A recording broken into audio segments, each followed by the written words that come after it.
You're watching Laura Collins. I'm Laura, and if you're new here, this is the place where we break down the world's most complex geopolitical and military events into clear, honest analysis you can actually understand. Today's video is one of the most urgent I've ever recorded, and I genuinely mean that. We are talking about a single torpedo fired in the Indian Ocean off the coast of Sri Lanka, 3,500 miles from where the United States military declared Iran's navy completely eliminated.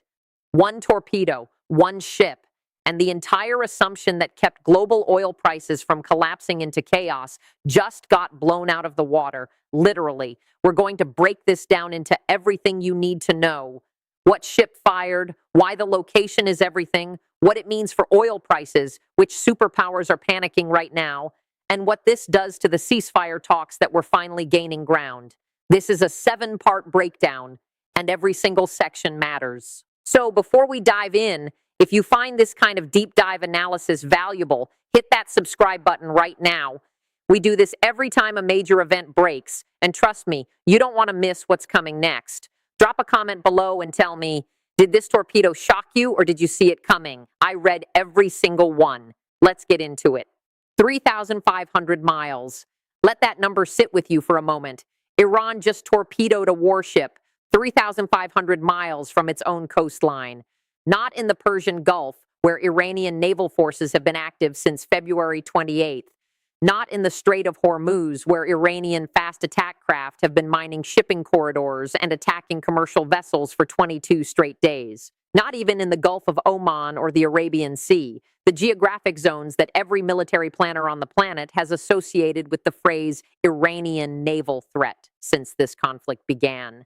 This torpedo was fired off Sri Lanka in the central Indian Ocean, deep inside the corridor that the United States military, the global shipping industry, and international risk analysts had all collectively agreed was the safe alternative route.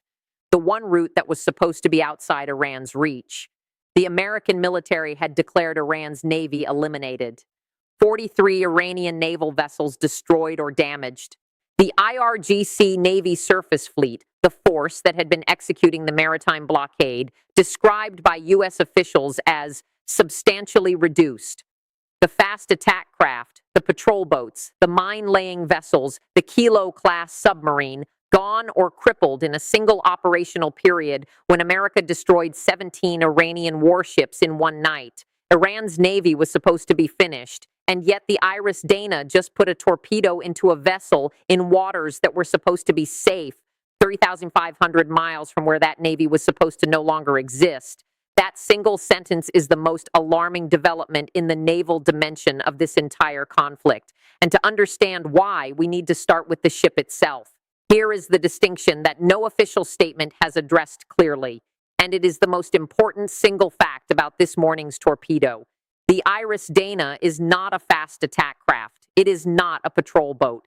It is not one of the mine-laying vessels that the American Navy hunted down and destroyed in the operation that took out 17 Iranian warships.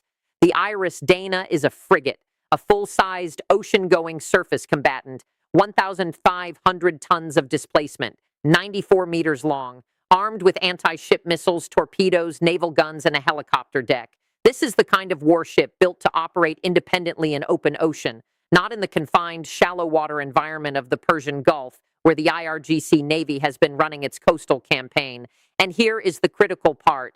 The Iris Dana belongs to the Islamic Republic of Iran Navy, the conventional Navy, not the Islamic Revolutionary Guard Corps Navy, the IRGCN, whose vessels were the specific targets of the American operation that eliminated those 17 warships.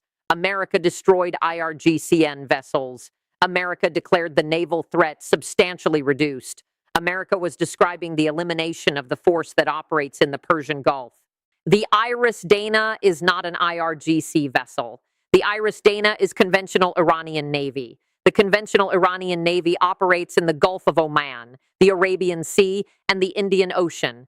It has been conducting Indian Ocean deployments for years as part of Iran's counter-piracy and blue water presence operations. It was not among the 17 vessels destroyed. The declaration that Iran's navy was eliminated was geographically and organizationally specific, and the conventional Iranian Navy was never inside that declaration. It was off Sri Lanka, waiting. This is the section that every naval intelligence analyst on Earth is processing right now, not because of the torpedo itself, but because of what had to happen before the torpedo was ever fired.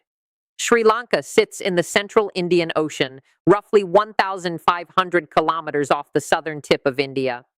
The distance from Bandar Abbas, Iran's primary naval base on the Persian Gulf, to the waters off Sri Lanka is approximately 5,600 kilometers by the most direct routing through the Gulf of Oman and across the Arabian Sea. At a frigate's typical cruising speed of 25 to 30 knots, that transit takes between 8 and 9 days. The Iris Dana did not leave Bandar Abbas this week in response to a new order. It did not depart when the conflict escalated. Iranian Navy conventional deployments to the Indian Ocean are not improvised. They are planned, provisioned, and executed on timelines measured in months. The Iris Dana was already in the Indian Ocean before this conflict began. It was positioned in those waters as part of an Iranian operational plan that anticipated this conflict and pre-placed conventional naval assets in the geographic space that American military operations were least likely to address, because American focus was locked on the Persian Gulf theater. Iran was planning for the Indian Ocean dimension of this conflict before the first missile of this conflict was ever fired. The torpedo is the event. The prepositioning is the strategy. And it tells you something profound. While American strategic attention was concentrated on the Strait of Hormuz, Iran was quietly placing its conventional navy in the one corridor the world assumed was safe. That is not improvisation. That is strategic patience executed at a level that the pre-conflict assessments of Iranian planning capacity simply did not account for. Now let's talk about what was hit and what that means for the entire geometry of global maritime trade, because this is where the torpedo stops being a military story and becomes an economic catastrophe story. The vessel struck by the Iris Dana has been identified as a commercial tanker transiting the Indian Ocean on precisely the routing that shipping companies, insurance underwriters, and energy markets had designated as the viable alternative to the closed Strait of Hormuz. Think about what that routing represented. 22 days ago, Iran effectively closed the Strait of Hormuz through a combination of naval mines, fast attack craft operations, and a threat environment so severe that the insurance market suspended coverage for Gulf transit entirely. The global shipping industry responded by rerouting around the Arabian Peninsula into the Indian Ocean toward the Cape of Good Hope. That corridor was chosen specifically because risk analysts assessed it as outside Iranian naval reach. The Iris Dana just proved that assessment wrong, and when you map it out, what Iran has now achieved is extraordinary. The IRGC Navy controls the Strait of Hormuz with mines and fast attack craft. The Houthis, an Iranian-aligned force, control the Red Sea and Gulf of Aden. And now the conventional Iranian Navy has demonstrated torpedo capability in the Indian Ocean. 3 separate Iranian-aligned naval forces, 3 separate maritime corridors, simultaneously. The torpedo off Sri Lanka completed the third side of a triangle that has now enclosed every major maritime route between Gulf energy producers and their consumers in Asia and Europe. There is no safe route, not through Hormuz, not through the Red Sea, not through the Indian Ocean. The triangle is complete, and a commercial tanker carrying energy for 8 billion people downstream just found out the hard way. Let's be direct about what this torpedo means for official assessments throughout this conflict. Because the Iris Dana is not an isolated intelligence failure. It is the fourth. The first, the assessment that Iran's missile capability was being steadily degraded, contradicted when the IRGC confirmed its newest missiles had not yet even been fired. The second, the assessment that Iranian interceptor range was understood, contradicted by 2 IRBM strikes on Diego Garcia, 4,000 miles away. The third, the claim that 7,000 coalition strikes were dismantling Iran's nuclear program, contradicted when the IAEA confirmed the program still exists and is operational. And now the fourth, Iran's navy was eliminated, contradicted by a torpedo in the Indian Ocean, 3,500 miles from the Persian Gulf. 4 assessments, 4 operational contradictions. the pattern is not four isolated mistakes. The pattern is systematic underestimation of Iranian military capability across four separate domains simultaneously. And the explanation that ties them together is Iranian operational security, Iran's ability to show the world exactly what it wants the world to see while concealing everything it doesn't. Now add the oil market dimension. Before this morning, $115 per barrel oil had a ceiling because analysts believed the Indian Ocean route kept partial energy supply flowing. Remove that assumption and the ceiling disappears. Commodity traders are already removing the alternative route viability from their price models. $150 was the tail risk scenario. $200 was the Iranian threat projection. The tail risk just fired a torpedo. Every product, every supply chain, every consumer price globally is downstream of what happens next in the Indian Ocean. The Indian Ocean is not peripheral geography for any of the world's major economic powers. It is the central artery of their energy security, and this torpedo just pierced it. Japan imports approximately 90% of its energy. A significant portion of that transits the Indian Ocean on exactly the routing the Iris Dana just demonstrated is now inside Iranian torpedo range. Japan's Ministry of Economy has been drawing down strategic petroleum reserves for 22 days under the assumption that the Indian Ocean route was a viable alternative. That assumption is gone. South Korea's situation is nearly identical, and the implications extend beyond energy. South Korean semiconductor manufacturing, which underpins the global electronics supply chain, runs on energy that transits this corridor. The Iris Dana torpedo is a semiconductor price event as much as an energy price event. China's position is the most diplomatically complex.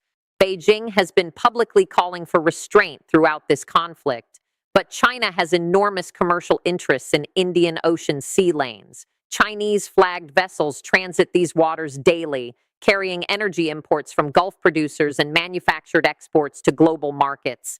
An Iranian torpedo attack on a commercial vessel in the Indian Ocean is effectively an attack on China's trade infrastructure, regardless of whose flag flew on the vessel hit. China cannot publicly endorse Iranian conventional Navy operations in the Indian Ocean without endorsing attacks on its own trade routes.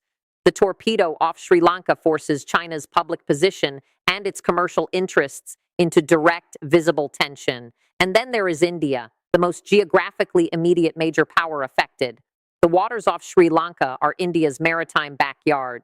An Iranian frigate conducting torpedo attacks in waters adjacent to Indian territory is an Iranian military operation inside India's primary strategic sphere without India's consent. India's response will be the most consequential single reaction to this development and the most diplomatically complicated calculation any government is running right now. The ceasefire negotiations that had been advancing through back channels, China's nuclear verification framework, Russia's Security Council process, Saudi Arabia's military pressure creating urgency from the Gulf, were all premised on a shared geographic understanding. This conflict lives in the Persian Gulf and its immediate region. A ceasefire that addresses the conflict addresses the Persian Gulf. The Iris Dana in the Indian Ocean introduces a dimension that no ceasefire framework currently being negotiated was designed to handle. A conventional Iranian naval vessel operating 3,500 miles from the Persian Gulf is not covered by a ceasefire that stops Fateh missiles and IRGC fast attack craft in the Strait of Hormuz. The Iris Dana received its orders before this conflict began. It is operating in international waters, understanding instructions that a ceasefire signed in a different geographic theater may not legally or operationally reach. That creates two simultaneous crises for negotiators. Militarily, finding and engaging a frigate-class vessel in 28 million square miles of open ocean is a fundamentally different problem from hunting fast attack craft in the confined, shallow Persian Gulf. The P-8 Poseidons are being repositioned. Carrier strike groups are reassessing coverage priorities. Satellites are being retasked over the Indian Ocean search area, all activity that the declared elimination of Iran's naval threat was supposed to make unnecessary. Diplomatically, how do you write a ceasefire that reaches a ship in the open ocean operating on pre-conflict orders? There is no clean answer on the timeline these negotiations are running. Here is the bottom line. America planned for the Persian Gulf. Iran planned for the Indian Ocean. The torpedo off Sri Lanka is the difference between those two planning horizons, made physical. 3,500 miles between where the threat was declared eliminated and where it just fired. And that is the full picture. 7 layers of what one torpedo off Sri Lanka actually means for this war, for the global economy, and for the intelligence community's credibility going forward. If there is one thing I want you to take away from today's video, it is this. Declared victories and operational reality are not always the same thing. Iran planned for the Indian Ocean while the world's attention was fixed on the Persian Gulf, and the gap between those two planning horizons is now sitting on the ocean floor along with a commercial tanker that was supposed to be safe. I'll be tracking every development as this unfolds. The Indian Ocean naval search, the oil market response, India's positioning, and whether the ceasefire framework can be rewritten fast enough to matter. So if you haven't subscribed yet, now is genuinely the time. Click that button so you don't miss the follow-up when this story breaks again, because it will. And drop your thoughts in the comments. Do you think the ceasefire talks survive this? Can the U.S. find the Iris Dana before it fires again? I want to hear where you stand. I'm Laura Collins. Thank you for watching. Stay sharp, and I'll see you in the next one.